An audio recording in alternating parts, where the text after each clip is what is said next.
Salut tout le monde, c'est Martin et aujourd'hui on se retrouve pour parler de Dark Souls 3. Et je continue dans ma lancée de terminer tous les From Software depuis Demon's Souls.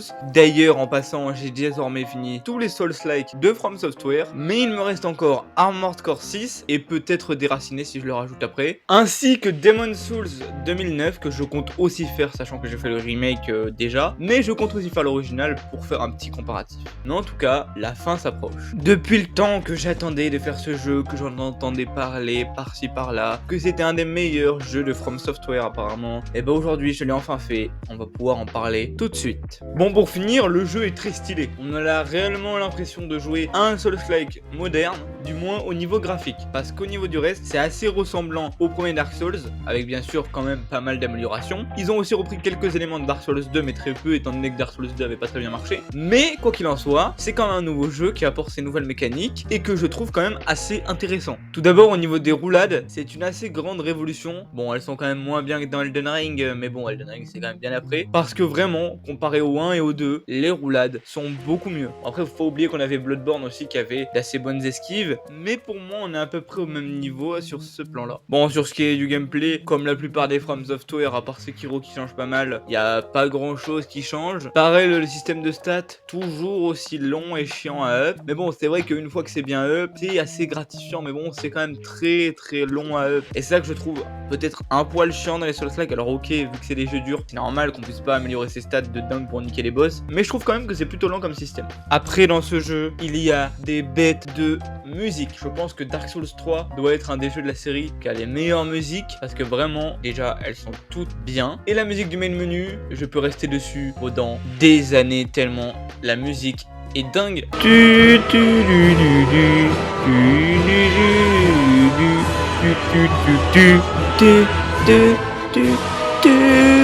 C'est sans doute la meilleure de tout From Software, peut-être même meilleure que le main theme d'Elden Ring je pense. Sans oublier l'OST du boss final Soul of Cinder, qui est un des meilleurs OST du jeu encore une fois, avec en plus un morceau de l'OST du boss final de Dark Souls 1 qui revient.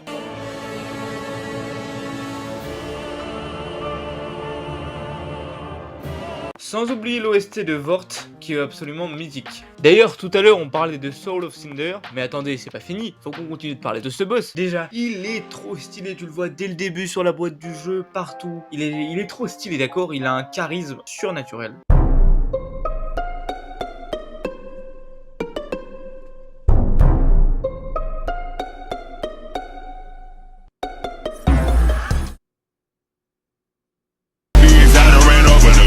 En plus de ça, toute la mise en scène qui est autour du boss, qu'il faut aller chercher les âmes des autres boss, puis ensuite les placer sur chaque trône pour le faire apparaître, c'est absolument incroyable. De toute façon, Dark Souls 3 est un GOAT en termes de mise en scène. Et aussi, bon, j'ai pas tout suivi, mais le boss a une assez bonne histoire. Et par contre, c'est pas fini parce qu'il m'a déçu sur un point, c'est la difficulté de son combat. Alors, bien que le boss ait 2 phases, il est pas si dur que ça, et j'étais un peu déçu, hein, je l'ai quasiment first try. Bon d'ailleurs, hein, maintenant qu'on parle de la difficulté des boss, on va continuer. Est-ce que vous vous souvenez du mauvais équilibre de difficulté de Dark Souls 2? En gros, le truc c'est que les zones étaient super dures mais que les boss eux très faciles. Et bah là c'est le contraire, les zones sont très faciles, vous roulez sur les zones, ce qui fait que vous ne prenez pas le temps d'explorer etc, tellement vous roulez sur les zones. Les ennemis sont pas difficiles et en plus de ça ils sont faciles à esquiver, donc vous roulez sur les zones. Par contre vous restez un moment bloqué sur les boss, ce qui donne un très mauvais équilibre de difficulté. Parce que oui, là je pense que c'est un des From Software pour lequel j'ai le moins de first try. Je dois avoir vraiment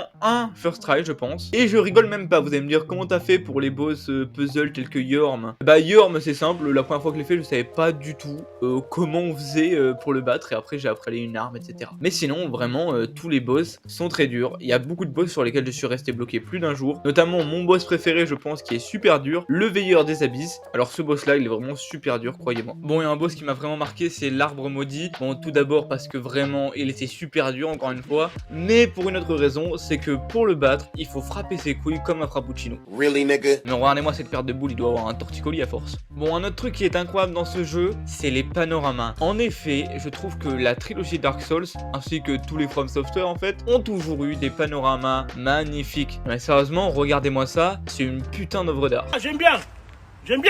Et ce n'est pas que ces panoramas, il y en a plein, par exemple je vous montre aussi celui-là. Et je pense que si ces panoramas là sont aussi magnifiques, c'est simplement grâce aux inspirations que prend Dark Souls. Et oui, les Dark Souls s'inspirent énormément de Berserk, qui est un manga connu notamment pour ses panoramas, qui sont absolument énormes. Mais pas que, puisque la plupart des démons de Berserk sont repris en ennemis dans Dark Souls, et c'est aussi le cas dans ce Dark Souls 3, ainsi que certains événements qui sont même repris, comme l'éclipse qui est également présente dans Dark Souls 3, qui est un événement majeur de Berserk. Car la Dragon Slayer, l'arme de Guts, le personnage principal de Berserk, est aussi présente dans Dark Souls 3. Bon, j'ai beaucoup entendu parler du fait que Dark Souls 3 était le meilleur des Dark Souls, et même certains disaient que c'était le meilleur jeu de From Software, mais je dois être honnête avec vous, je suis pas d'accord avec ça, et j'ai été un peu déçu quand même de ce jeu. Alors oui, hein, ce jeu est très bien, il y a plein d'événements, il y a plein de choses absolument incroyables dans ce jeu, c'est une aventure de dingue, j'ai absolument surkiffé faire ce jeu, mais toutefois, me dire qu'il est mieux que Dark Souls 1, je peux pas me faire cette idée en tête. Personnellement, je trouve vraiment que Dark Souls 1 est beaucoup mieux, il avait une réelle ambiance, le jeu était plus long, il avait de meilleures difficultés, tout était mieux selon moi. En plus de ça, les références à Berserk étaient beaucoup plus visibles dans Dark Souls 1 que le 3, même si elles sont toujours partout. Et étant donné que j'adore Berserk, ça joue aussi beaucoup. Je pense aussi que j'ai trouvé Dark Souls 3 un peu trop linéaire comparé au 1 et au 2, parce que vraiment le 1, on avait l'impression vraiment presque que c'était un monde ouvert. Bon, j'abuse un petit peu, d'accord, alors que là on a l'impression que c'est un monde linéaire, alors que Dark Souls 3 est un monde semi-ouvert quand même. Bon, en conclusion, Dark Souls 3 est un jeu vraiment incroyable que je vous conseille de faire, hein, comme tous les From Software, parce que tous les From Software sont incroyables de toute façon, mais comparé aux autres, je le trouve un peu moins bien peut-être. En tout cas, j'ai quand même adoré ce jeu, qui aura marqué des centaines d'esprits de joueurs dans le monde. Et pour conclure, je pourrais dire quoi? Quelle indignité.